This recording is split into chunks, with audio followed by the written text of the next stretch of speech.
അല്ലാഹുവിന്റെ പ്രവാചകൻ പറയുന്നു, രണ്ട് തെറ്റുകൾ ആരുടെ ഭവനത്തിലുണ്ടോ? എന്റെ പ്രിയമുള്ളവരെ, ഒന്നാമത്തെ തെറ്റേതെന്നറിയുമോ? ജീവിതത്തിലുണ്ടെങ്കിൽ തിരുത്തണേ ചെറുപ്പക്കാരാ, പെങ്ങളെ ജീവിതത്തിലുണ്ടെങ്കിൽ തിരുത്തണേ പൊന്നുമോളെ. അല്ലാഹുവിന്റെ പ്രവാചകൻ പറയുന്നു, ആയുസ് കുറയുന്ന ഒന്നാമത്തെ തെറ്റേതെന്നറിയുമോ? ഹറാമായ സമ്പത്ത് ഏത് വീട്ടിലുണ്ടോ ആ വീട്ടുകാരന് അത് തിന്നാനുള്ള യോഗമുണ്ടാകില്ലെന്ന് നബി മുഹമ്മദ് മുസ്തഫ സല്ലല്ലാഹു അലൈഹി വസല്ലമ തങ്ങൾ പറയുകയാ. ഹറാമായ സമ്പത്തുണ്ടല്ലോ, ഏത് വീട്ടിലാണോ മോട്ടിച്ചതും പിടിച്ചു പറിച്ചതും പലിശ കച്ചവടം നടത്തിയതും ലോട്ടറി എടുത്തിട്ട് വാരിക്കൂട്ടുന്ന സമ്പത്തുണ്ടല്ലോ, മോനെ സുഖിക്കാനുള്ള യോഗം നിനക്കില്ല. എന്റെ പ്രിയമുള്ളവരെ, തിരുത്തട്. ഇന്ന് എല്ലാവർക്കും പണമതിയല്ലോ, ഏത് വഴിയിലൂടെയും അത് സമ്പാദിക്കാൻ നെട്ടോട്ടമോടുകയാ. എന്റെ പ്രിയമുള്ള പെങ്ങളെ, ഒരു പെണ്ണ് സ്വർഗത്തിലാണ്, ഒരു പെണ്ണ് സ്വർഗത്തിലാണ്. ഏത് പെണ്ണെന്നറിയുമോ? ഏത് പെണ്ണെന്നറിയുമോ?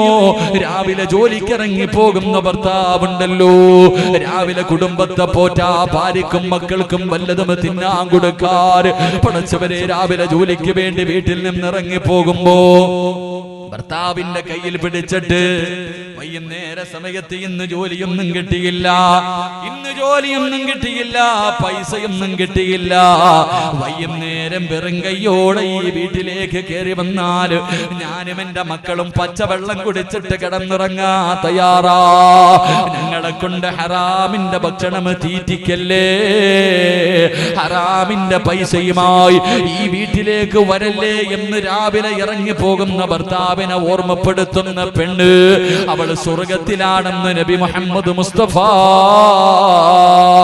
സല്ലല്ലാഹു അലൈഹി വസല്ലമ തങ്ങൾ പഠിപ്പിക്കുമ്പോ ഒരു പെണ്ണും അങ്ങനെ പറയാറില്ല, ഒരു പെണ്ണും അങ്ങനെ പറയാറില്ല.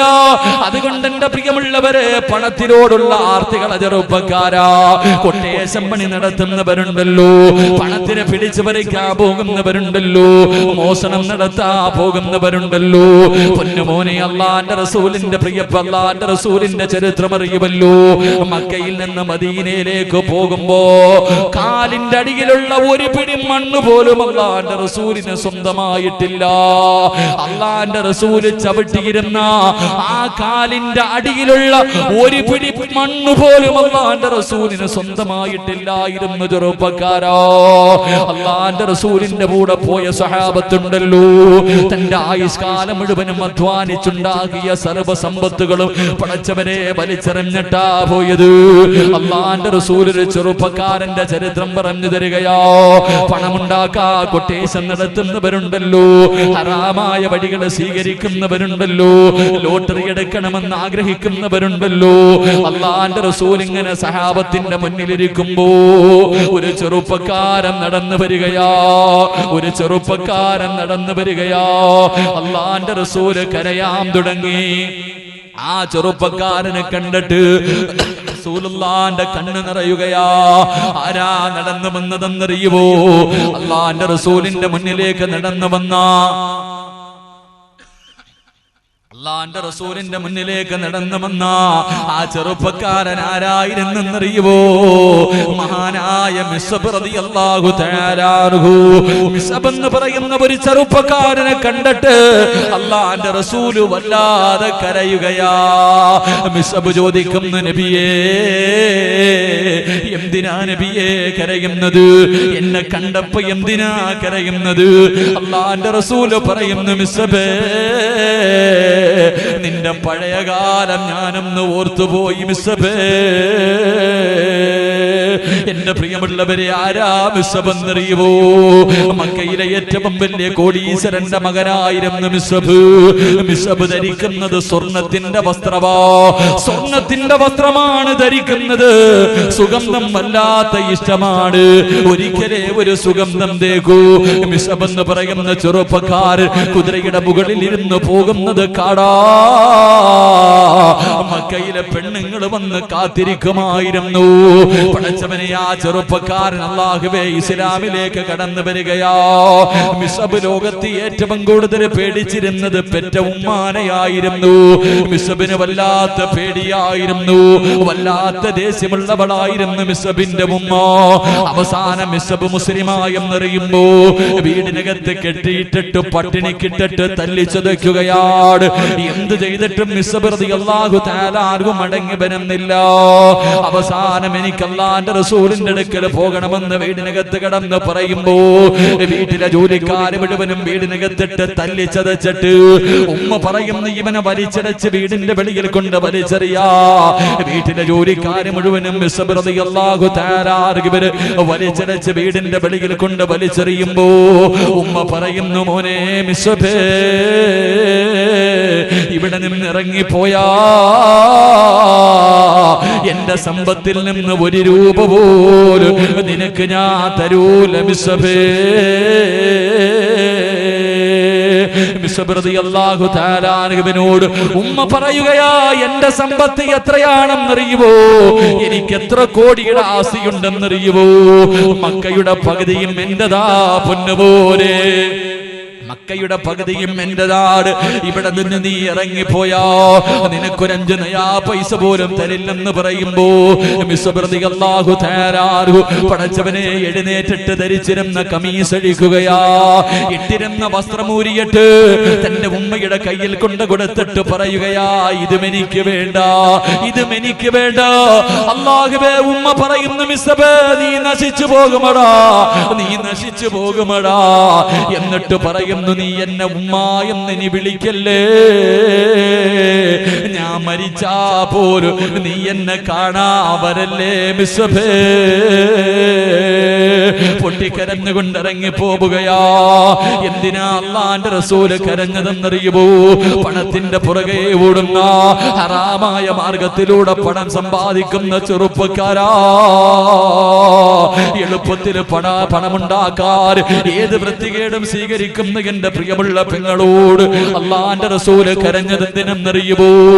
മക്കയുടെ പകുതിയും സ്വന്തമായിട്ടുണ്ടായിരുന്നോ സ്വർണത്തിന്റെ വസ്ത്രം ധരിച്ച് നടന്ന ചെറുപ്പക്കാർ അല്ലാഹുവിന്റെ പ്രവാചകന്റെ മുന്നിലേക്ക് കടന്നു വരുമ്പോ ഒരു പുതപ്പ് പുതച്ചിരിക്കുകയാ. ഒരേ ഒരു പുതപ്പേ ഉള്ളൂ. ആ പുതപ്പിങ്ങനെ പുതച്ചിരിക്കുകയാ. ആ പുതച്ചിരിക്കുന്ന പുതപ്പുണ്ടല്ലോ 62 സ്ഥലങ്ങൾ കീറിയിട്ട് തച്ച് വെച്ചിരിക്കുകയാ. 62 സ്ഥലങ്ങൾ കീറിയിട്ട് തച്ച് വെച്ചിരിക്കുന്ന ഒരു പുതപ്പുമിട്ടുകൊണ്ട് അല്ലാഹുവിന്റെ റസൂലിന്റെ മുന്നിലേക്ക് കടന്നു വരുമ്പോ കണ്ടിട്ട് സഹിക്കാൻ കഴിയാതെ പ്രവാചകനെ കരഞ്ഞുകൊണ്ട് അവിടുന്ന് ചോദിക്കുന്നു, മിസ്അബേ, ഇതെന്ത് കോലവാ മിസ്അബേ, ഇതെന്ത് കോലവാ മിസ്അബേ. യാ റസൂലല്ലാഹ്, ഓരോ സ്ഥലം കീറുമ്പോഴും തയ്ക്കാവല്ലാത്ത സന്തോഷവാരബിയേ. ഇങ്ങനെ നടക്കുന്നത് എന്തിനെന്നറിയോ? മരിക്കുമ്പോ സ്വർഗം കാണാനാ നബിയേ. എനിക്ക് നാളെ സ്വർഗത്തിലെ വസ്ത്രം ധരിക്കണം നബിയേ. എന്റെ പ്രിയമുള്ളവരെ, ഉഹദിന്റെ രണാങ്കണത്തിൽ യുദ്ധം കഴിഞ്ഞു. സഹാബാക്കൾ അല്ലാഹുവിന്റെ റസൂലിന്റെ മുന്നിലേക്ക് ഒരു മയ്യത്ത് ചുമന്നുകൊണ്ട് കരഞ്ഞുകൊണ്ട് വരികയാ. ഒരു മയ്യത്ത് ചുമന്നുകൊണ്ട് കരഞ്ഞുകൊണ്ട് വരികയാണ്. അല്ലാഹുവിന്റെ റസൂലിന്റെ മുന്നിൽ മയ്യത്ത് കൊണ്ടുവച്ചു. ആരുടെ മയ്യത്തെന്നറിയുമോ? മിസ്അബ് റളിയല്ലാഹു തആല അൻഹുവിന്റെ മയ്യത്താണ്. അല്ലാഹുവിന്റെ റസൂല് ചോദിച്ചു, അല്ലാഹുവിന്റെ റസൂല് ചോദിച്ചു, നിങ്ങൾ എന്തിനാ കരയുന്നത്? നിങ്ങൾ എന്തിനാ കരയുന്നത്? മിസ്അബിനെ എന്തേ കഫൻ പൊതിയാത്തത്? പൊട്ടിക്കരഞ്ഞുകൊണ്ട് പറയുന്നു, യാ റസൂലല്ലാഹ്, കഫൻ തുണി തികയുന്നില്ല നബിയേ. മിസ്അബിനെ പൊതിയാ തുണിയില്ല നബിയേ. മിസ്അബിന്റെ മയ്യത്ത് പൊതിയാ തുണിയില്ല നബിയേ. അല്ലാഹുവിന്റെ റസൂല് നോക്കുമ്പോ തലമറയ്ക്കുമ്പോ 2 കാല് വെളിയിൽ കിടക്കുകയാ. കാല് മറച്ചാ തല വെളിയിൽ കിടക്കുകയാ. പുതയ്ക്കാ തുണിയില്ല, കഫൻ പൊതിയാ തുണിയില്ല. അല്ലാഹുവിന്റെ റസൂല് പറഞ്ഞു, തലമറച്ചിട്ട് കഫൻ പൊതിയാ. എന്റെ പ്രിയമുള്ളവരെ, കഫൻ പൊതിഞ്ഞ് കഴിയുമ്പോ മിസ്അബ് എന്ന ചെറുപ്പക്കാരൻ ചെറുപ്പക്കാരന്റെ 2 കാല് വെളിയിൽ കിടക്കുകയാ. അള്ളാന്റെ റസൂല് പറഞ്ഞു പുല്ല് പറിച്ചു കൊണ്ടുവരാ. സഹാബത്ത് പോയി പുല്ല് പറിച്ചു കൊണ്ടുവന്നു. മിസ്അബിന്റെ 2 കാലിലും പുല്ല് വെച്ച് കെട്ടികെട്ട് മയ്യത്ത് പൊതിയുകയാ. നമസ്കാരം കഴിഞ്ഞു. ജനാസ ഖബറിനകത്തേക്ക് ഇറക്കുമ്പോ സുബ്ഹാനല്ലാഹ്, കാലിൽ കെട്ടിവെച്ചിരുന്ന പുല്ലങ്ങടിഞ്ഞ് വീഴുകയാ. എല്ലാരും ഖബറിന്റെ ചാരത്തിരുന്ന് കരയുകയാണ്. അല്ലാഹുവേ, റസൂലുള്ള ഖബറിന്റെ ചാരത്തിരുന്ന് കരയുകയാ. മയ്യത്ത് കയ്യിൽ പിടിച്ചിട്ട് സഹാബത്തിരുന്ന് കരയുകയാണ്. എല്ലാരും കരയുന്നത് കണ്ടപ്പോ ഖബറിന്റെ ചാരത്തിരുന്നിട്ട് അള്ളാന്റെ റസൂല് പറയുന്നു, സഹാബാ, മരിച്ചാൽ ഇവനെ പോലെ മരിക്കണം സഹാബാ. പാതിരാത്രി ഒരുമിച്ച് കൂടി എന്റെ പ്രിയപ്പെട്ട യുവാക്കളോട് യുവതികളോട്, മോളെ മരിച്ചാൽ എങ്ങനെ മരിക്കണമെന്നറിയുവോ? വമിനന്നാസി മയ്യസിരീ നഫ്സഹു ബുതിഗാ മർളാതില്ലാഹ് വല്ലാഹു റഊഫുർ ബിൽ ഇബാദ്. മരിച്ചാൽ ഇവരെ പോലെ മരിക്കണം. മരിക്കുന്ന സമയത്ത് സ്വർഗം കണ്ടിട്ട്, മരിക്കുന്ന സമയത്ത് സ്വർഗം കണ്ടിട്ട് മരിക്കണം ചെറുപ്പക്കാരാ. അതിനു വേണ്ടി പരിശ്രമിക്കുക പൊന്നുമോനെ. ഹറാമായ സമ്പത്ത് വേണ്ട മോനെ. നിന്റെ ആയുസ് അല്ലാഹു കുറച്ച് കളയുമെന്ന് നബി മുഹമ്മദ് മുസ്തഫ സല്ലല്ലാഹു അലൈഹി വസല്ലമ തങ്ങൾ പറഞ്ഞു തരുമ്പോ രണ്ടാമത്തെ പാപമേതെന്നറിയുമോ? ആയുസ് കുറച്ച് കളയുന്ന രണ്ടാമത്തെ തെറ്റേതെന്നറിയുമോ? ആരുടെ വീട്ടിലാണോ വ്യഭിചാരമുള്ളത്, ആ വീടിന്റെ ഉടമയ്ക്ക് ആയുസ് കുറയുമെന്ന് ത്വാഹാ റസൂലുള്ളാഹി സല്ലല്ലാഹു അലൈഹി വസല്ലമ തങ്ങൾ പഠിപ്പിക്കുമ്പോ, ഏതെങ്കിലും ഒരു സുന്ദരിയായ പെണ്ണ് വിളിക്കുമ്പോ അവൾക്ക് തിന്നിട്ട് എല്ലിനകത്ത് കയറിയിട്ട് അവക്ക് കിടന്നിട്ടുറക്കം വരാതെ നിന്നെ വിളിക്കുമ്പോ ഓടിച്ചെല്ലുന്ന ചെറുപ്പക്കാരാ, നിന്റെ ആയുസാടാ കുറയുന്നത്, നിന്റെ ആയുസാ മോനെ കുറയുന്നത്. നിന്റെ ഭാര്യയെയും മക്കളെയും കളഞ്ഞിട്ട് ഏതെങ്കിലും ഒരു തൊലിവെളുപ്പുള്ളവന്റെ ഭാര്യയുടെ മുന്നിലേക്ക് കടന്നു ചൊല്ലുമ്പോ, മോനെ സുഖിക്കാൻ പോകുന്ന ചെറുപ്പക്കാരാ, നിന്റെ ഭാര്യയും മക്കളും വിധവയും യതീമായി പോകും പൊന്നുപോരെ. അതുകൊണ്ട് എന്റെ പ്രിയമുള്ളവരോട്, വ്യഭിചാരമെന്ന് പറഞ്ഞാൽ ആണിന്റെയും പെണ്ണിന്റെയും ഗുഹ്യഭാഗങ്ങൾ ചേരുന്നതിന് മാത്രമല്ല വ്യഭിചാരമെന്ന് പറയുന്നത്. കണ്ണിന് വ്യഭിചാരമുണ്ട്, കൈക്ക് വ്യഭിചാരമുണ്ട്, ചെവിക്ക് വ്യഭിചാരമുണ്ട്, നാവിന് വ്യഭിചാരമുണ്ട്, കാലിന് വ്യഭിചാരമുണ്ട്, ഹൃദയത്തിന് വ്യഭിചാരമുണ്ട്. അല്ലാഹുവിന്റെ റസൂൽ പറയുമ്പോ ചെവിയുടെ വ്യഭിചാരം എന്തെന്നറിയുവോ?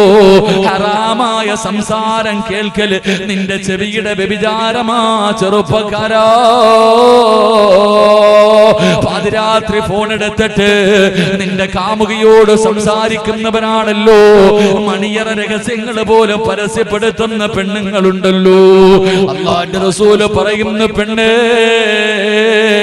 അത് നിന്റെ നാവിന്റെ വ്യഭിചാരമാണെന്ന് നബി മുഹമ്മദ് മുസ്തഫ. കൈയുടെ വ്യഭിചാരം എന്തെന്നറിയുവോ? കൈയുടെ വ്യഭിചാരം എന്തെന്നറിയുവോ? അന്യ പെണ്ണിന്റെ ശരീരത്തെ തൊടുന്നത് കൈയുടെ വ്യഭിചാരമാ. ബസിനകത്തിരുന്നിട്ട്, അതാ കല്യാണ വീട്ടിലിരുന്നിട്ട്, ജനങ്ങൾ കൂടുന്നതിന്റെ ഇടയിലിരുന്നിട്ട് പെണ്ണുങ്ങളുടെ ശരീരത്തെ പിടിക്കുന്ന ചെറുപ്പക്കാരാ, അല്ലാഹുവിന്റെ റസൂല് പറഞ്ഞത് എന്തെന്നറിയുവോ? ഏതെങ്കിലും ഒരു അന്യ പെണ്ണിന്റെ ശരീരത്തെ നിനക്ക് തൊടണമെന്ന് തോന്നിയാ അവളെ തൊടുന്നതിനേക്കാളും നല്ലതെന്തെന്നറിയുവോ? ഒരു അന്യ പെണ്ണിന്റെ ശരീരത്തെ നിനക്ക് തൊടണമെന്ന് തോന്നിയാ അവൾ അവളെ തൊടുന്നതിനേക്കാളും നല്ലതെന്തെന്നറിയുവോ? കാഷ്ടം തിന്നുകൊണ്ട് കിടക്കുന്ന പന്നിയുണ്ടല്ലോ, തൊട്ടാൽ 7 വെള്ളത്തിൽ കഴുകണമെന്ന് പണ്ഡിതന്മാര് പഠിപ്പിക്കുന്ന പന്നിയുണ്ടല്ലോ, അത് കാഷ്ടത്തിൽ കിടക്കുന്ന സമയത്ത് ആ പന്നിയെ കെട്ടിപ്പിടിച്ച് കിടക്കലാണ് ഒരു അന്യ പെണ്ണിന്റെ ശരീരത്തെ തൊടുന്നതിനേക്കാളും നല്ലതെന്ന് നബി മുഹമ്മദ് മുസ്തഫ. ഒരു അന്യ പെണ്ണിന്റെ ശരീരത്തൊന്ന് തൊടണമെന്ന് നിനക്ക് ആഗ്രഹമുണ്ടായ അവളെ തൊടുന്നതിനേക്കാളും പന്നിയെ കെട്ടിപ്പിടിച്ച് കിടക്കലാ നല്ലതെന്ന് നബിയുനാ റസൂലുള്ളാഹി.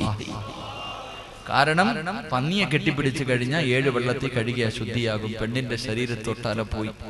എന്റെ പ്രിയമുള്ളവരെ, കണ്ണിന്റെ വ്യഭിചാരം അന്യ പെണ്ണിനെ കാണലാണെന്ന് നബിയുനാ റസൂലുള്ളാഹി. പെണ്ണിനെ കാണൽ, ഹറാമുകൾ കാണൽ.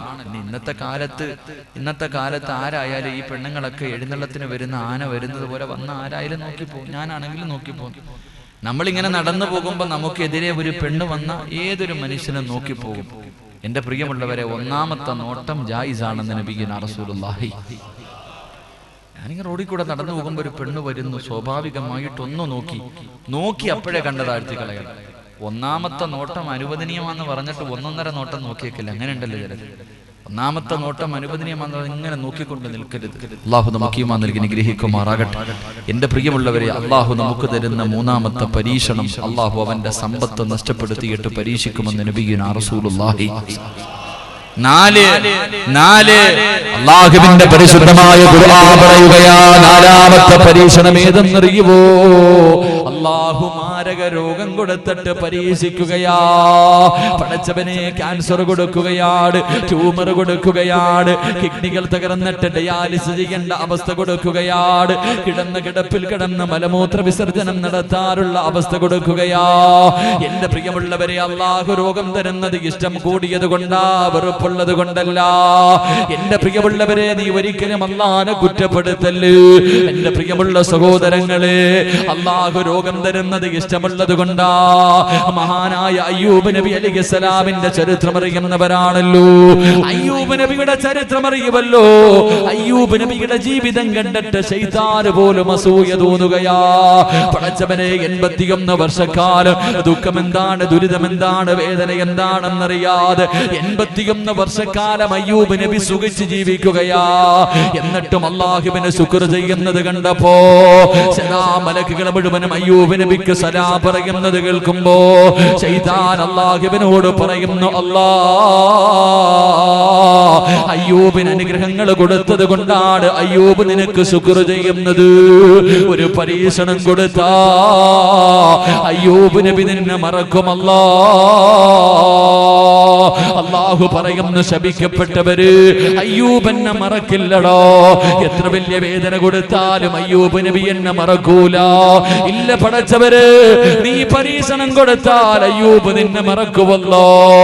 എന്റെ പ്രിയമുള്ളവരെ, അവസാനം അല്ലാഹു പരീക്ഷണം കൊടുക്കുകയാ. ഒരൊറ്റ രാത്രി വെളുക്കുമ്പോ അയ്യൂബ് നബിയുടെ കൊട്ടാരങ്ങൾ മുഴുവനും തകർന്ന് തരിപ്പണമാവുകയാണ്. തന്റെ സമ്പത്ത് മുഴുവനും നഷ്ടപ്പെടുകയാണ്. തന്റെ ഭാര്യമാരും മക്കളിലും ചിലരൊക്കെ മരണപ്പെടുകയോ. അപ്പോഴും അയ്യൂബ് നബി പറയുന്നു, അൽഹംദുലില്ലാഹ്. എന്നിട്ടും അല്ലാഹുവിനെ സ്തുതിക്കുകയാ. അല്ലാഹു വീണ്ടും ഒരു പരീക്ഷണം കൊടുക്കുകയാ. ലോകത്ത് ഒരു മനുഷ്യനും കൊടുക്കാത്ത രോഗമാണ് അയ്യൂബ് നബിക്ക് അല്ലാഹു കൊടുത്തത്. പടച്ചവരെ, ശരീരം മുഴുവനും പഴുക്കുകയാണ്. അയ്യൂബ് നബിയുടെ ശരീരം മുഴുവനും പഴുക്കുകയാ. ദുർഗന്ധം അടിച്ച് വീശുകയാണ്. അതാ രോഗം പടരുമെന്ന് കരുതിയിട്ട് നാട്ടുകാർ മുഴുവനും അയ്യൂബ് നബിയെ നാട്ടിൽ നിന്ന് പുറത്താക്കുകയാ.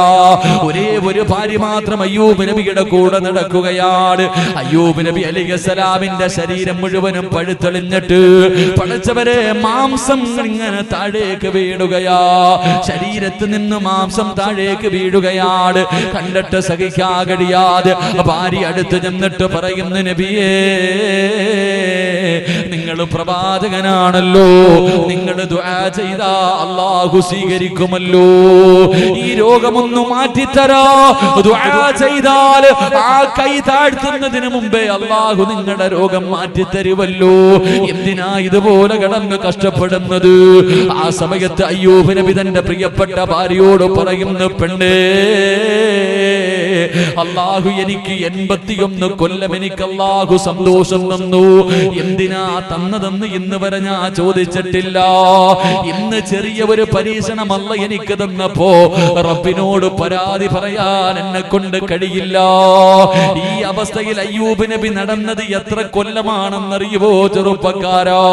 തലവേദന വരുമ്പോ, പനി വരുമ്പോ, നടുവേദന വരുമ്പോ, എന്തെങ്കിലും ഒരു രോഗം വരുമ്പോ പരാതി പറയുന്ന പെങ്ങളെ, 18 കൊല്ലവാ മോളെ ഇതുപോലെ നടന്നത്.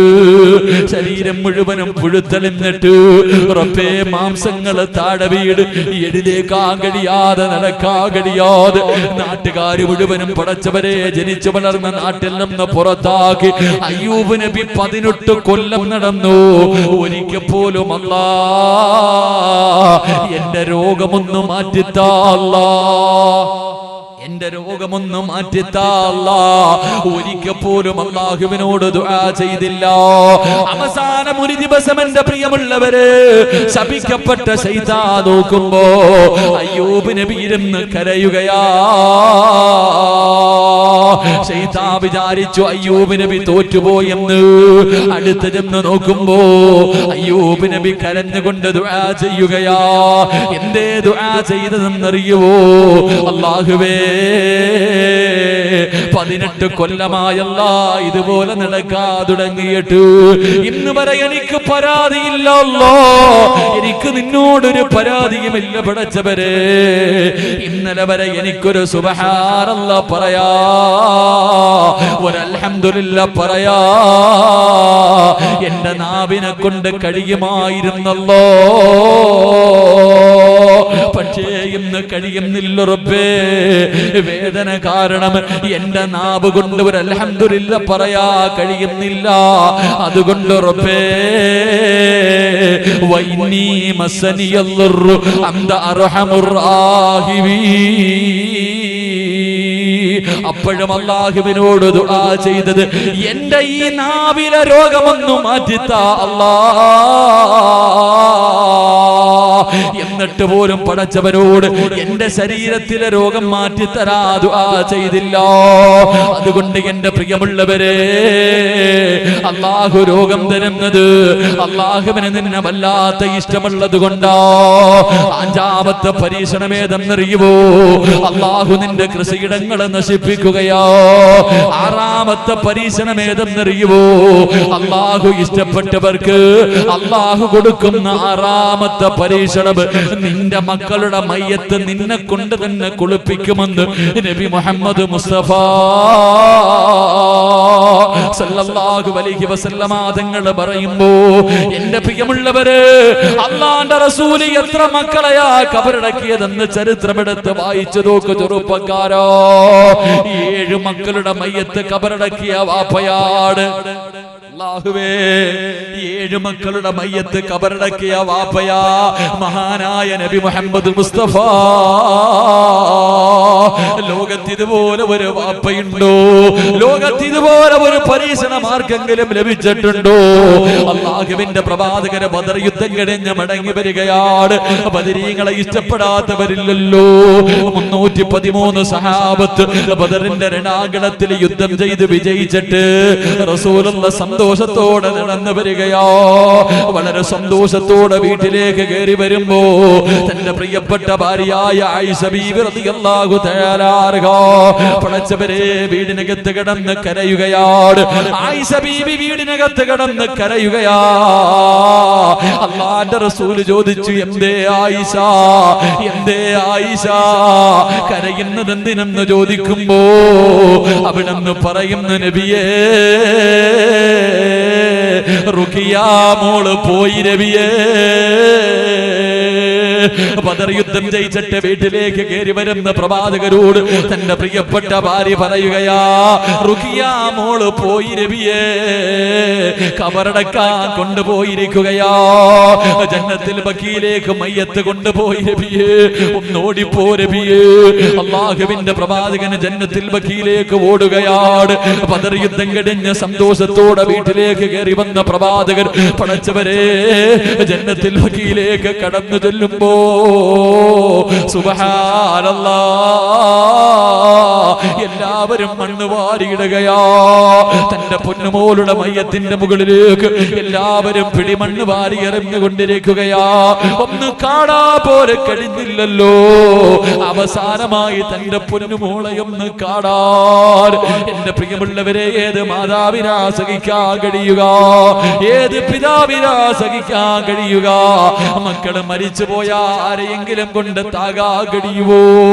എന്റെ പ്രിയമുള്ളവരെ, അള്ളാഹു ഇഷ്ടപ്പെട്ടവർക്ക് അള്ളാഹു കൊടുക്കുന്ന ആറാമത്തെ പരീക്ഷണം അവന്റെ മക്കളെ മരിപ്പിച്ചിട്ട് അവരെ പരീക്ഷിക്കുമെന്ന് നബി മുഹമ്മദ് മുസ്തഫ. അല്ലാഹുവേ, അങ്ങനെ അവസ്ഥയെത്തിട്ട് ഞങ്ങളെ നീ കാക്കണേ അല്ലാ. പടച്ചവരെ, രാവിലെ കബളിൽ ഉമ്മ നിന്നിട്ട് ചിരിക്കുന്ന മുഖത്തോടെ ഇറങ്ങിപ്പോകുന്ന ഞങ്ങളുടെ മക്കളുടെ മയ്യത്ത് ഞങ്ങളുടെ വീട്ടിലേക്ക് കൊണ്ടുവെക്കല്ലേ അല്ലാ. ഞങ്ങള് ജീവിച്ചിരിക്കുമ്പോ ഞങ്ങളുടെ മക്കളുടെ മയ്യത്ത് കുളിപ്പിക്കേണ്ട അവസ്ഥ ഞങ്ങൾക്ക് ആർക്കും തരല്ലേ അല്ലോ. ഞങ്ങളുടെ നെഞ്ചത്ത് കിടന്ന് ഉറങ്ങിയ മക്കളുടെ നെഞ്ചിന്റെ മുകളിൽ അല്ലാഹുവേ പിടിമണ്ണ് വാരിയിടേണ്ട ഗതികേട് ഞങ്ങൾക്ക് തരല്ലേ അല്ലോ. ഈ സദസ് അതിനൊരു സബബാക്കണേ റബ്ബേ. അല്ലാഹു നമുക്ക് ഈമാൻ നൽകി അനുഗ്രഹിക്കുമാറാകട്ടെ. അല്ലാഹു നമുക്ക് ഈമാൻ നൽകി അനുഗ്രഹിക്കുമാറാകട്ടെ. പരിശുദ്ധമായ ഖുർആൻ പറഞ്ഞ ഒന്നാമത്തെ താക്കീത്, ഒന്നാമത്തെ മുന്നറിയിപ്പ്, നീ നിന്റെ വിശ്വാസം ശരിയാക്കണേ എന്ന് നബിയുനാ റസൂലുള്ളാഹി അല്ലാഹു നമുക്ക് ഈമാൻ നൽകി അനുഗ്രഹിക്കുമാറാകട്ടെ. അല്ലാഹു നമുക്ക് ഈമാൻ നൽകി അനുഗ്രഹിക്കുമാറാകട്ടെ. അതുകൊണ്ട് എൻ്റെ പ്രിയമുള്ള സഹോദരങ്ങളെ, പണത്തിനോടുള്ള ആർത്തിയൊക്കെ കള, സമ്പത്തിനോടുള്ള ആർത്തികളൊക്കെ കള, എന്നിട്ടൊരു മനുഷ്യനായി ജീവിക്കാൻ പഠിക്കുക. അഹങ്കാരവും വാശിയൊക്കെ കള. എൻ്റെ പ്രിയമുള്ള സഹോദരങ്ങളെ, ഖുർആൻ പറഞ്ഞ രണ്ടാമത്തെ താക്കീത് എന്നറിയ ഒരു താക്കീത് കൂടെ ഞാൻ പറഞ്ഞു നിർത്താൻ വിശദീകരിക്കുന്നില്ല. എൻ്റെ പ്രിയമുള്ള സഹോദരങ്ങളെ, മഹാനായി നബി മുഹമ്മദ് മുസ്തഫ അല്ലാഹുവിന്റെ പ്രവാചകൻ സല്ലല്ലാഹു അലൈഹി വസല്ലം തങ്ങൾ വഫാത്താകുന്നതിന്റെ തലേ ദിവസം അല്ലാഹുവിന്റെ റസൂൽ രോഗം പിടിച്ചു കിടക്ക, പെട്ടെന്ന് ബോധം തിരിച്ചു വന്നപ്പോ അല്ലാഹുവിന്റെ റസൂൽ ആയിഷ ബീവിയെ വിളിച്ചു. ആയിഷ ബീവി ഓടി ചെന്നപ്പോ പറഞ്ഞു, 7 ദിർഹം ഇന്ന സ്ഥലത്തിരിക്കുന്നു, 7 ദിർഹം ഇന്ന സ്ഥലത്തിരിക്കുന്നു, എടുത്തുകൊണ്ടുവാ ആയിഷ. ആയിഷ ബീവി റളിയല്ലാഹു തആല അൻഹ 7 ദിർഹം എടുത്ത് അല്ലാഹുവിന്റെ റസൂലിന്റെ കയ്യിൽ കൊണ്ടുകൊടുത്തു. പ്രവാചകൻ കയ്യിൽ വെച്ചിട്ട് കരയാൻ തുടങ്ങി. 7 ദിർഹം തന്റെ കയ്യിൽ വെച്ചിട്ട് കരയാൻ തുടങ്ങി. അല്ലാഹുവിന്റെ റസൂൽ സല്ലല്ലാഹു അലൈഹി വസല്ലം തങ്ങൾ പറഞ്ഞു, ആയിഷ, ഇതെന്റെ കയ്യിലിരിക്കുന്ന സമയത്താണ് ഞാൻ മരിച്ചു പോകുന്നതെങ്കിൽ പോയില്ലേ ആയിഷ? ഈ 7 ദിർഹം എന്റെ കയ്യിലിരിക്കുന്ന സമയത്താണ് ഞാൻ മരിച്ചു പോകുന്നതെങ്കിൽ എന്റെ കാര്യം വല്ലാത്ത കഷ്ടത്തിലാകുമല്ലോ എന്ന് ഓർത്തു കരയാൻ തുടങ്ങി. എന്നിട്ട് പറഞ്ഞു, ഇത് നീ കൊണ്ടുപോയി സദഖ കൊടുക്കാൻ പറഞ്ഞു എന്ന് നബി മുഹമ്മദ് മുസ്തഫ സല്ലല്ലാഹു അലൈഹി വസല്ലം. എന്റെ പ്രിയമുള്ള സഹോദരങ്ങളെ, മുസാഫഹത്തൊന്നുമില്ല. മുസാഫഹത്തൊക്കെ വലിയ വലിയ ഉസ്താദന്മാര്, ഞാനൊരു പാവപ്പെട്ടവനാ, മുത്തഅല്ലിമ. അതുകൊണ്ട് സംഘാടകർ ബക്കറ്റുമായിട്ട് മുന്നിലേക്ക് വരുന്നു. നിങ്ങളുടെ കയ്യിലുള്ളതിൽ ഒരു നല്ല സദഖ അതിനകത്തേക്ക് ഇട്ടോ, പ്രതിഫലം പറഞ്ഞ ദുആ ചെയ്ത് പിരിയാം. അല്ലാഹു ഈമാൻ നൽകി അനുഗ്രഹിക്കുമാറാകട്ടെ. അതേപോലെ മക്കളെ, നമ്മളെ ഒന്നും ഇല്ലടേ ചങ്ങായിമാരെ.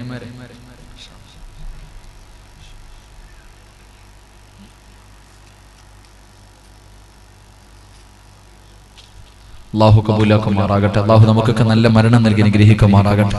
എല്ലാവരും ഇൻഷാ അല്ലാഹ് ഒന്ന് കൈയിട്ടോ. ഞാൻ നിർത്തുകയാണ്. 50 കൊല്ലത്തെ പാപം പൊറുക്കണ ഒരു സൂറത്ത് ഓതി നമുക്ക് ദുആ ചെയ്ത് പിരിയാം. അല്ലാഹു ഭാഗ്യം നൽകി അനുഗ്രഹിക്കുമാറാകട്ടെ. ഒരു സൂറത്ത് പറഞ്ഞു തരാം. ഇൻഷാ അല്ലാഹ് ഓതൂലേ? ഇൻഷാ അല്ലാഹ് ഓതൂലേ? പ്രതിഫലം കേട്ടിട്ട് ഓതിയാൽ മതി. പ്രതിഫലം കേട്ടിട്ട് നിയ്യത്ത് ചെയ്താൽ മതി. ഇങ്ങോട്ട് നോക്കൂ. ഒന്നാമത്തെ പ്രതിഫലം, അവന്റെ 50 കൊല്ലത്തെ പാപം അല്ലാഹു പുറത്തു കൊടുക്കുമെന്ന് നബിയുനാ റസൂലുള്ളാഹി. രണ്ടാമത്തെ പ്രതിഫലം, എന്റെ പ്രിയമുള്ളവരെ, മരിക്കുന്ന സമയത്ത് ലാ ഇലാഹ ഇല്ലല്ലാഹ് പറയാനുള്ള ഓർമ്മ അവനുണ്ടാകുമെന്ന് നബി മുഹമ്മദ് മുസ്തഫ. മൂന്നാമത്തെ പ്രതിഫലം, നിന്റെ മയ്യത്ത് കാണുന്നവൻ പോലും കൊതിക്കും, എനിക്ക് ഇതുപോലൊരു മരണം തരണേ എന്ന് ദുആ ചെയ്യും. അല്ലാഹു അങ്ങനെയുള്ള മരണം നൽകി അനുഗ്രഹിക്കുമാറാകട്ടെ. മനുഷ്യ, നിന്റെ മയ്യത്ത് കാണാൻ ഒരുത്തൻ, നമ്മുടെ മയ്യത്ത് കാണാൻ വരുന്നവൻ അള്ളാഹിനോട് പറയും, അല്ലാഹ് എനിക്ക് ഇതുപോലെ തരണേ എന്ന് ദുആ ചെയ്യും. അല്ലാഹു അങ്ങനെയുള്ള മരണം നൽകി അനുഗ്രഹിക്കുമാറാകട്ടെ. നാലാമത്തെ പ്രതിഫലം, അവന് സ്വർഗം നിർബന്ധമാണെന്ന് നബിയുനാ റസൂലുള്ളാഹി. ഈ 4 പ്രതിഫലം കിട്ടുന്ന ഒരു സൂറത്ത് പറഞ്ഞു തരാം. ഓതാമെന്ന് നിയ്യത്ത് ചെയ്യുന്നവര് കൈവക്കും. ഈ 4 പ്രതിഫലം. കൈവെക്കാത്തവനെ ഇനി പറഞ്ഞിട്ട് കാര്യമില്ല, ഓനെ ഞാൻ തിരുത്താനൊന്നുമില്ല. കാരണം 1 50 കൊല്ലത്തെ പാപം, 2 മരിക്കുന്ന സമയത്ത് ലാ ഇലാഹ ഇല്ലല്ലാഹ് പറഞ്ഞു മരിക്കാനുള്ള പ്രതിഫലം, 3 മരിച്ചു കിടക്കുമ്പോൾ അവന്റെ മുഖത്ത് പ്രകാശമുണ്ടാകും, 4 സ്വർഗം നിർബന്ധം. അള്ളാഹു നൽകി അനുഗ്രഹിക്കുമാറാകട്ടെ. അതുകൊണ്ട് ഇൻഷാ അല്ലാഹ് എല്ലാവരും ബക്കറ്റിൽ പൈസ ഇട്ടോ ഇട്ടോ മനുഷ്യന്മാരെ ഇട്ടോ. ഇട്ടവർക്ക് കിട്ടുന്ന പ്രതിഫലം പറഞ്ഞു നിർത്തി. എന്തായാലും വിഷയം തീരൂല. പക്ഷേ ഈ ബക്കറ്റ് മുന്നിൽ വന്നപ്പോ 1 രൂപയെങ്കിലും ഇട്ടവർക്ക് കിട്ടുന്ന പ്രതിഫലം പറഞ്ഞിട്ട് ദുആ ചെയ്ത് പിരിയാം. അള്ളാഹു ഭാഗ്യം നൽകി അനുഗ്രഹിക്കുമാറാകട്ടെ. ഇൻഷാ അല്ലാഹ് ഒരു 15 മിനിറ്റും കൂടി ഇരുന്നൂടെ? ഒരു 15 മിനിറ്റും കൂടെ ഇരിക്കുവോ? പറ മനുഷ്യന്മാരെ, ഇരിക്കുവോ? എന്റെ പ്രിയമുള്ള സഹോദരങ്ങളെ, മഹാനായ റസൂലുള്ളാഹി സ്വല്ലല്ലാഹു അലൈഹി വസല്ലം, അള്ളാഹുവിന്റെ പ്രവാചകൻ മരിക്കുന്നതിന്റെ തലേ ദിവസം തന്റെ വീട്ടിലിരുന്ന 7 ദിർഹം പോലും എടുത്തിട്ട് അതും സദക്ക ചെയ്തിട്ട് ഒന്നുമില്ലാതെ ആ പ്രവാചകന് വഫാത്താവുന്ന അള്ളാന്റെ റസൂൽ സല്ലല്ലാഹു അലൈഹി വസല്ലം തങ്ങൾ റബീഉൽ അവ്വൽ 12 റസൂലുള്ളാഹി തങ്ങള് രോഗം പിടിച്ചിട്ട് വീടിനകത്ത് തളർന്നു കിടക്കുക. പെട്ടെന്ന് രോഗം കൂടി മരിക്കുന്ന ആൾക്കാർക്ക് അങ്ങനെ. ചിലർക്ക് എത്ര രോഗമുള്ളവരാണെങ്കിലും പെട്ടെന്ന് രോഗമൊക്കെ ഒന്ന് കുറഞ്ഞ് സമാധാനമായി നിൽക്കും. എല്ലാവരും വിചാരിക്കും രോഗമൊക്കെ കുറഞ്ഞ് റെഡിയായെന്ന്. പക്ഷെ പെട്ടെന്ന് കൂടിയിട്ട് മരിച്ചു പോകും. അള്ളാഹുവിന്റെ റസൂലിന് രോഗം കുറവായിരുന്നു, പക്ഷെ പെട്ടെന്ന് രോഗം കൂടി, ബോധം നഷ്ടപ്പെട്ടു. ആയിഷ ബീവി റളിയല്ലാഹു തആല അൻഹ ഒരു സൈഡിൽ ഇരുന്ന് കരയുന്നു, ഫാത്തിമ ബീവി ഒരു സൈഡിൽ ഇരുന്ന് കരയുക. രണ്ടുപേരും ഇങ്ങനെ കരഞ്ഞുകൊണ്ടിരിക്കുമ്പോഴാണ് വീടിന്റെ കവാടത്തിൽ ഒരു സലാം കേൾക്കുന്നു. അസ്സലാമു അലൈക്കും യാ അഹ്ല ബൈത്തിൻ നുബുവ ഇഫ്തഹിൽ ബാബ്. അല്ലാഹുവിന്റെ റസൂലിന്റെ കുടുംബമേ ഒന്ന് വാതിൽ തുറക്കൂ. അല്ലാഹുവിന്റെ റസൂലിന്റെ കുടുംബമേ ഒന്ന് വാതിൽ തുറക്കൂ. ഫാത്തിമ ബീവി റളിയല്ലാഹു തആല അൻഹ വിളിച്ചു പറഞ്ഞു, എന്റെ ഉപ്പയ്ക്ക് സുഖമില്ല, സംസാരിക്കാൻ കഴിയില്ല, നിങ്ങൾ പോയിട്ട് പിന്നെ വാ, വിളിച്ചു പറഞ്ഞു. കുറെ സമയം കഴിഞ്ഞു. രണ്ടാമതും അതേ മനുഷ്യൻ തന്നെ സലാം പറഞ്ഞു. അപ്പോഴും ഇതേപോലെ വിളിച്ചു പറഞ്ഞു. മൂന്നാമതും അള്ളാഹുവിന്റെ റസൂലിന്റെ വീടിന്റെ കവാടത്തിൽ സലാം പറയുന്ന ശബ്ദം കേട്ടപ്പോ അള്ളാഹുവിന്റെ റസൂല് ചോദിച്ചു, ആരാ ഫാത്തിമ സലാം പറയുന്നേ? ഫാത്തിമ ബീവി റളിയല്ലാഹു തആല അൻഹ വീടിന്റെ കവാടത്തിലൂടെ നോക്കിയിട്ട് പറഞ്ഞു, വാപ്പാ, ആ മനുഷ്യനെ കണ്ടിട്ട് പേടി തോന്നുന്നു വാപ്പാ, ഇന്ന് വരെ ഞങ്ങൾ ആരും കണ്ടിട്ടില്ല. ആ മനുഷ്യൻ ഈ നാട്ടുകാരനല്ല, കണ്ടിട്ട് വല്ലാതെ പേടി തോന്നുന്നു എന്ന് പ്രവാചകനോട് തന്റെ പ്രിയപ്പെട്ട പൊന്നുമോള് പറഞ്ഞു കൊടുക്കുമ്പോൾ അല്ലാഹുവിന്റെ റസൂല് പറയുന്നു, വാതിൽ തുറക്കു ഫാത്തിമ. ആരാ വന്നതെന്നറിയുമോ? മലക്കുൽ മൗത്ത് അസ്റായീൽ. എന്റെ പ്രിയമുള്ളവരെ, അസ്റായീൽ അലൈഹിസ്സലാം കടന്നു വരികയാണ്. അല്ലാഹുവിന്റെ പ്രവാചകന്റെ റൂഹ് പിടിക്കാമെന്ന അസ്റായീലിനെ കണ്ടിട്ട് ഫാത്തിമ ബീവി പോലും പേടിച്ചു പോയതെങ്കിൽ എന്റെ പ്രിയമുള്ളവരെ, നമ്മളെ കുറിച്ചൊന്ന് ചിന്തിക്കുന്നത് നല്ലതാണ്. അല്ലാഹുവിന്റെ പ്രവാചകന്റെ വീടിനകത്ത് കടന്നു വന്നു. റസൂലുള്ളാഹി ചോദിക്കുന്നു, എന്തേ അസ്റായീലേ, എന്നെ കാണാൻ വന്നതാണോ? അല്ല നബിയെ, റൂഹ് പിടിക്കാൻ വന്നതാണ്. അങ്ങനെ വാദം തന്ന റൂഹ് പിടിക്കാൻ വന്നതാണ്. അല്ലാഹുവിന്റെ പ്രവാചകന് റൂഹ് പിടിക്കാനുള്ള അനുമതി കൊടുക്കുമ്പോ അസ്റായീൽ അലൈഹിസ്സലാം അല്ലാഹുവിന്റെ പ്രവാചകന്റെ തള്ളവിരലിൽ നിന്ന് റൂഹ് പിടിക്കാൻ തുടങ്ങി. എന്റെ പ്രിയമുള്ളവരെ, വേദന സഹിക്കാൻ കഴിയുന്നില്ല. അല്ലാഹുവിന്റെ റസൂലിന് മരണവേദന സഹിക്കാൻ കഴിയുന്നില്ല. തിരിഞ്ഞും മറിഞ്ഞും കിടക്കുകയാണ്. വല്ലാത്ത വേദനയാ, സഹിക്കാൻ കഴിയാതെ വരുമ്പോ അല്ലാഹുവിന്റെ റസൂല് പറയുന്നു, അസ്റായീൽ ഒന്ന് പതുക്കെ പിടിക്കുവോ അസ്റായീൽ, എനിക്ക് വേദനിക്കുന്നു അസ്റായീൽ. അല്ലാഹുവിന്റെ റസൂല് സങ്കടത്തോടെ പറയുമ്പോ അസ്റായീൽ കരഞ്ഞുകൊണ്ട് പറയുന്നു, യാ റസൂലല്ലാഹ്, എത്രയോ പ്രവാചകന്മാരുടെ റൂഹ് പിടിച്ച കയ്യാരവിയേ, എന്റെ കൈ കൊണ്ട് ഞാൻ പ്രവാചകന്മാരുടെ റൂഹ് പിടിച്ചിട്ടുണ്ട്. ചോര കുഞ്ഞുങ്ങളുടെ റൂഹ് പോലും എന്റെ കൈ കൊണ്ട് ഞാൻ പിടിച്ചിട്ടുണ്ട്. പക്ഷേ ഇന്ന് വരെ എന്റെ കൈ വിറച്ചിട്ടില്ല നബിയേ. പക്ഷേ ഇന്ന് എന്റെ കൈ വിറയ്ക്കുന്നു നബിയേ. കാരണം ഇതിനെക്കാലം മയമായിട്ട് എനിക്ക് റൂഹ് പിടിക്കാൻ അറിയില്ല. അല്ലാഹുവിന്റെ റസൂൽ ഇങ്ങനെ കരയുകയാണ്. ആയിഷ ബീബി റളിയല്ലാഹു തആല നോക്കുമ്പോ പ്രവാചകൻ കിടന്ന് അങ്ങോട്ടും ഇങ്ങോട്ടും മറിയുകയാണ്. ഭാര്യ ഓടി വന്നിട്ട് തന്റെ ഭർത്താവിന്റെ തലയെടുത്ത് മടിയിൽ വെച്ചിട്ട് വെള്ളത്തിനകത്ത് തുണി മുക്കിയിട്ട് റസൂലുള്ളാഹിന്റെ മുഖം ഇങ്ങനെ തുടയ്ക്കുകയാ. ശരീരം മുഴുവനും വിയർക്കുകയാണ്. റസൂലുള്ള ചാടി എഴുന്നേൽക്കുന്നുണ്ട്, പിന്നെയും കിടക്കുന്നുണ്ട്, തിരിഞ്ഞും മറിഞ്ഞും കിടക്കുന്നുണ്ട്. കാരണം വല്ലാത്ത വേദനയാണ്. തന്റെ ഭർത്താവിനെ ഇങ്ങനെ മടിയിൽ വെച്ചിട്ട് ആയിഷ എന്ന 18 വയസ്സുകാരി തന്റെ ഭർത്താവിന്റെ മുഖം ഇങ്ങനെ തുടച്ചു കൊടുക്കുന്നത് കണ്ടപ്പോ അല്ലാഹുവിന്റെ റസൂല് അവിടെന്ന് പറയുന്നു, ആയിഷ ഇന്നലിൽ മൗതി ലസകറാ, ഇന്നലിൽ മൗതി ലസകറാ. മരണത്തിന് വല്ലാത്ത വേദനയാ ആയിഷ, തയ്യാറെടുക്കണേ ആയിഷ, മരണത്തിന് വേണ്ടി ഒരുങ്ങണേ ആയിഷ, മരണത്തിന് വേണ്ടി ഒരുങ്ങണേ ആയിഷ. മരണസമയത്ത് അല്ലാഹു നിന്നോട് കരുണ കാണിക്കാൻ റബ്ബിനോട് ദുആ ചെയ്യണേ ആയിഷ. അതുകൊണ്ട് പാതിരാത്രി ഒരുമിച്ച് കൂടിയവരോട് ഒന്നേ പറയാറുള്ളൂ, എന്നാലും ഒരു ദിവസം ഞാനും നിങ്ങളും പോകേണ്ടവരാ. ആ പോകുന്ന പോക്ക് നല്ല പോക്കാക്കണേ ചെറുപ്പക്കാരാ. ഒരു നല്ല മരണത്തിന് വേണ്ടി തയ്യാറെടുത്തോ. കുല്ലു നഫ്സിൻ ദായിഖത്തുൽ മൗത്ത്. മരണമെന്ന് പറയുന്ന ഒരു പ്രതിഭാസമുണ്ട് പൊന്നുമോനെ. ആ മരണത്തിന് വേണ്ടി തയ്യാറെടുക്കാ ഖുർആൻ പറയുമ്പോ അല്ലാഹുവിന്റെ റസൂലുണ്ടല്ലോ, മരണവേദന സഹിക്കാൻ കഴിയാതെ ചാടി എഴുന്നേൽക്കുകയാ. റസൂലുള്ള എഴുന്നേറ്റിട്ട് ആയിഷ ബീവിയുടെ നെഞ്ചിൽ ഇങ്ങനെ ചാരിയിരിക്കുകയാണ്. വേദന സഹിക്കാൻ കഴിയാതെ അല്ലാഹുവിന്റെ റസൂൽ ഇങ്ങനെ നെഞ്ചത്ത് ചാരിയിരിക്കുകയാ. ആ സമയത്ത് റബ്ബേ റസൂലുള്ളാഹിയുടെ വീടിനകത്തേക്ക് ഒരു സഹാബി കടന്നു വരികയാ. അബ്ദുറഹ്മാൻ എന്ന് പറയുന്ന ഒരു സഹാബി കടന്നു വരികയാണ്. പ്രവാചകൻ ആ സഹാബിയുടെ കയ്യിലേക്ക് നോക്കുകയാ. കാലനക്കാൻ കഴിയുന്നില്ലോ, റൂഹ് പിടിച്ചുകൊണ്ടിരിക്കുകയാണ്. അല്ലാഹുവിന്റെ റസൂൽ ആ സഹാബിയുടെ കയ്യിലേക്ക് നോക്കി. ആ സഹാബിയുടെ കയ്യിൽ ഒരു മിസ്വാക്കിരിക്കുകയാ.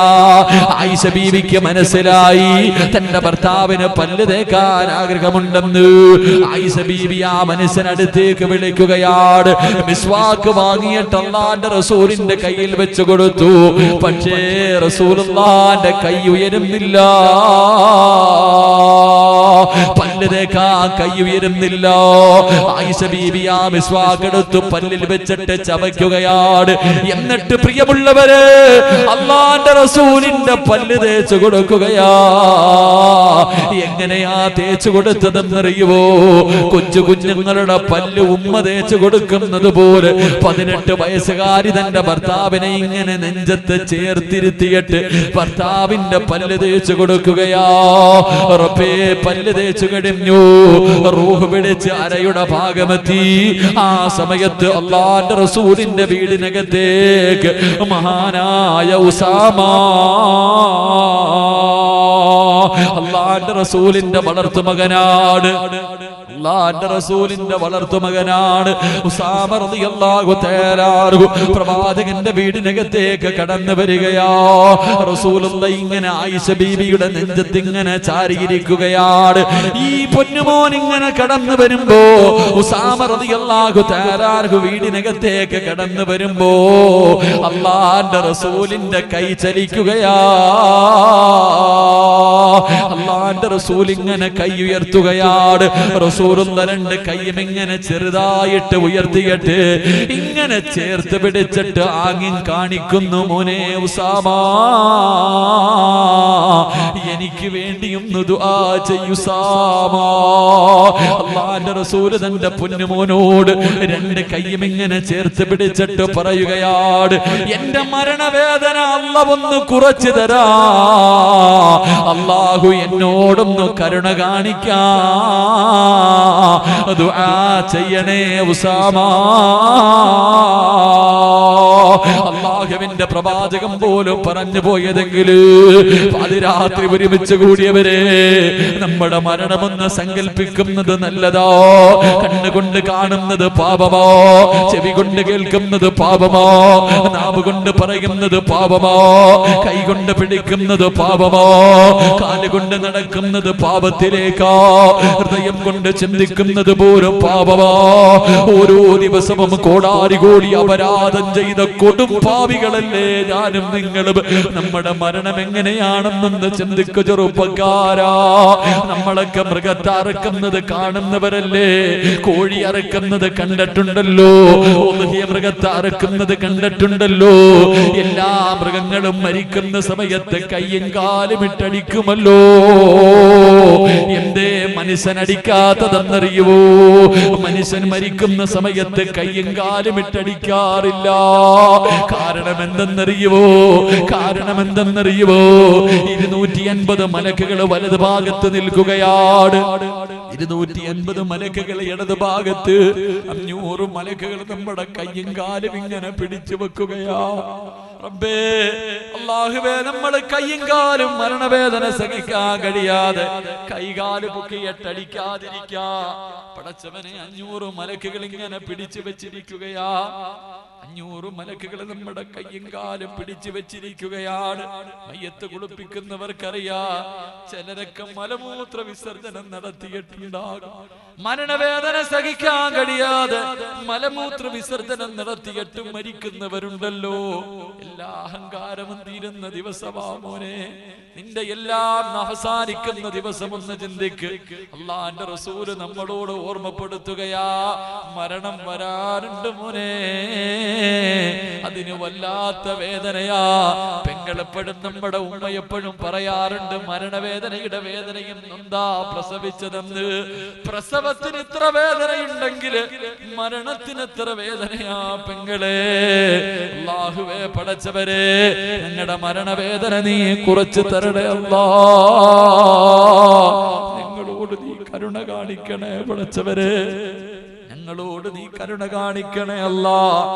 മരിക്കുന്ന സമയത്ത് സ്വർഗം കണ്ട് വെള്ളിയാഴ്ച രാവിലെ ലാ ഇലാഹ ഇല്ലല്ലാഹ് എന്ന് പറഞ്ഞു മരിക്കാനുള്ള ഭാഗ്യം തരണേ റബ്ബേ. ഈ സദസ്സതിനൊരു സബബാക്കണേ അല്ലാഹ്. അല്ലാഹു നമുക്ക് നല്ല ഒരു മരണം നൽകി അനുഗ്രഹിക്കുമാറാകട്ടെ.